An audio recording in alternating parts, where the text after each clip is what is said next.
अस्सलामुअलैकुम नाज़रीन, ताज 92 न्यूज के साथ मैं हूं नाइला भट्टी। चलते हैं आज की अहम खबर की तरफ। एडमिनिस्ट्रेटर जिला कौंसिल कराची नूर हसन जोखियों ने मीडिया से बात करते हुए कहा कि स्पेशल टास्क फोर्स तमाम अमूर का जायजा ले रही है। इसकी रिपोर्ट आने के बाद ही मेरिट पर कार्रवाई करेंगे। अगर अमले को कोई मुश्किलात पेश आ रही हैं तो मतला करें, फौरी अजाला किया जाएगा। आप आवाम को सहूलियात फराहम करने की टीम का हिस्सा हैं।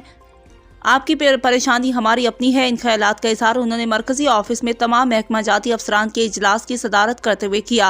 इस मौका पर चीफ ऑफिसर अयाज हमीदुल्लाह बलोच, अफसर आला मालियात Iftikhar Hussain Dayo, director admin Haji Sharif Shaikh, district engineer Mumtaz Ali Sartari, Syed Asif Shah, director property Suhail Yar Khan, director purchase Mujtaba Khan, कानूनी टीम के सरबराह अब्दुल अजीज डायो, डायरेक्टर टैक्स हुमायूं असलम खान और दीगर भी मौजूद थे।